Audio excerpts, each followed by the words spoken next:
Welcome back to day 3 of my hip opening challenge. Today for this pose you might need 2 blocks if you have it. If not, you can get a stack of books. You might also need a pillow, a small pillow, or a blanket, or you can also prop up your mat if that works, okay? So I'll get into the mods in a second. I'm going to set my timer, and the pose that you're going to get into, some of you might know as a runner's lunge. A lot of people do this for your hip flexors. So what I want you to do is just heel toe your front foot forward a little bit more, and then relax your back leg into extension so your front leg is in flexion here. And you're gonna stay here for anywhere from 2 to 5 minutes, and I'll let you know the time. So if you feel really comfortable right here and you think you can stay here, that's fine too. If you need to prop up on a block to come up even more, you might need to do that, or if you have a set of books or something that you want to just prop up here for, okay? If you feel like you're pretty flexible in this pose and you want to go deeper, you can always come down, you know, with your hands on the floor, okay? So also, I noticed that with myself, my back knee starts to hurt, so you could always take a pillow and then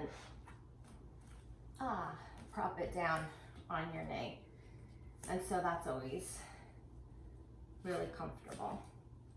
So we're gonna be in this pose anywhere from 2 to 5 minutes, and I'll let you know where we're at. But I just want to go back and talk about the 3 principles of gravity yoga.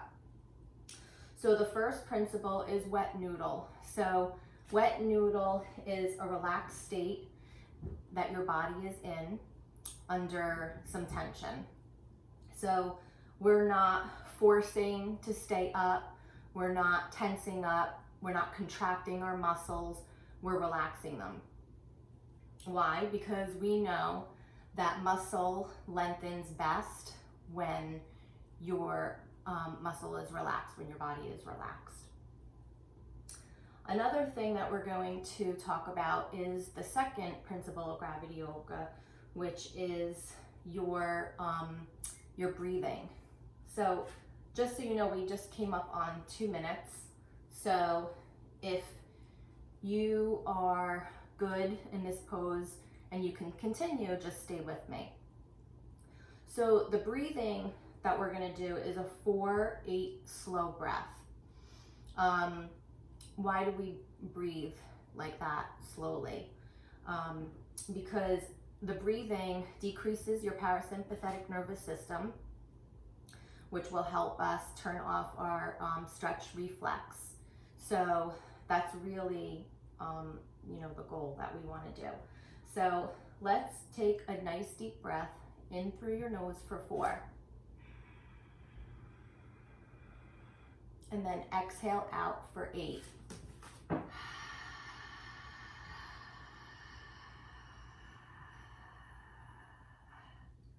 Good.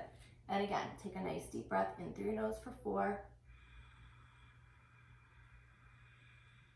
And inhale out for 8.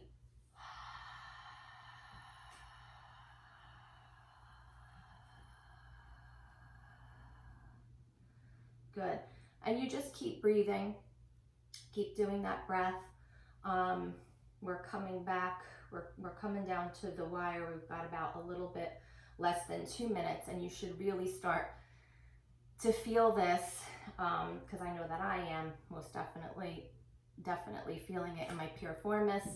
I'm also feeling it in the back by my hamstrings, and yeah, so I'm definitely feeling it.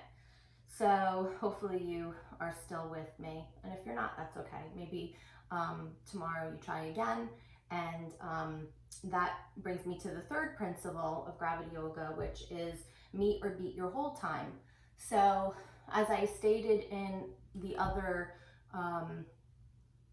day, the first or the second day, meet or beat your hold time, you want to at least go to 2 minutes in order for your muscles to lengthen, or you want to go to 5 minutes. So anywhere from between 2 to 5 minutes. And it's really, really important that we set a timer to keep us accountable, okay?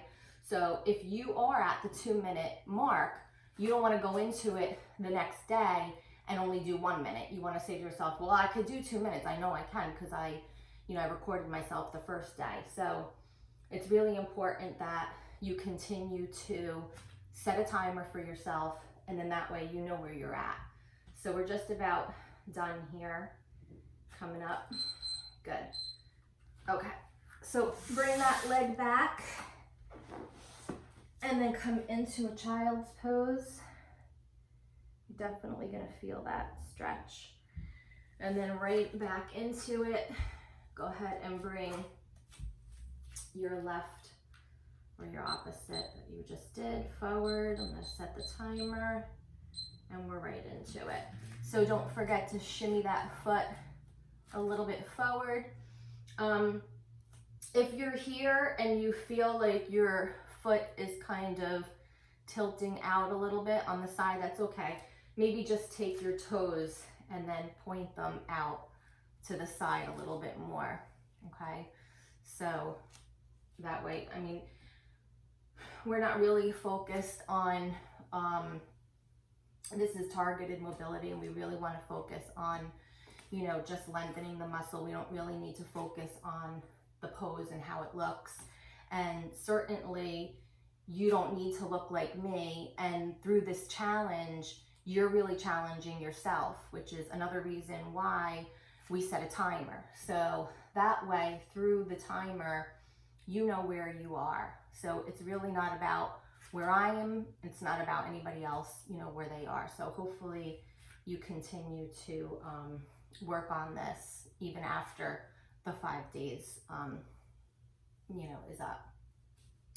So why do we stretch? Stretching is definitely good for injury prevention.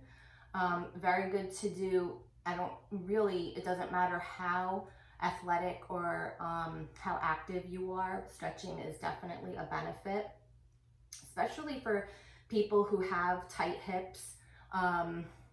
Often when you have tight hips, people will sometimes say, oh, well, my knees hurt or my lower back hurts, and they don't even really know that it's because their hips are tight. So with that, as we open up our hips and we start to lengthen more, we could have less lower back pain, less pain in our knee. So, hip openers protect the back and the knees, and it also improves posture. And as we get older, it's just all around better mobility for functional movement, and you have better range of motion. If we're at the 2 minute mark, we're actually a little bit, over the 2 minute mark. So if you stayed this long, you could probably stay a little bit longer. Otherwise, you can drop down. And then I know that you're on my timer, but maybe the next time that you do this, even though you're watching me, maybe you could just lower the volume and then set your own timer and then see where you're at. So again, stretching for better range of motion, better power, for speed, for runners. I know runners have, huge issues with tight hamstrings and tight hips, and they really need to work on, their flexibility. So even people who work out a lot and they're in the gym and they're lifting weights and, they squat down with the weight, you're lifting a lot of weight, you're contracting your muscles. You really want to get full range of motion in those squats and just be safe.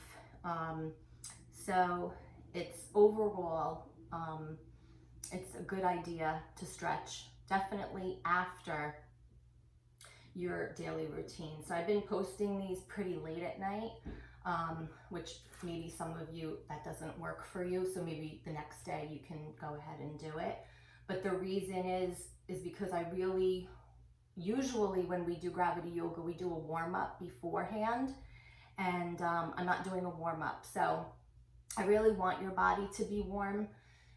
With that in mind, feel free, if you feel like at the time that you do this, you're not really getting, a good warm up, go ahead and do, a sun salutation, or, just give yourself a little warm up to do. So that way you can get right into the stretch, and it'll be deeper, and you'll have a better result, with staying into the stretch even longer. So hang in there, we're almost there. We got 20 seconds left. So this is a hard pose, I feel. So, but it's definitely worth it. Definitely a pose that we should be doing probably every day. So hopefully you bring this into your daily routine. Okay. All right, so just kick that leg back. Come into a child's pose. Nice, nice.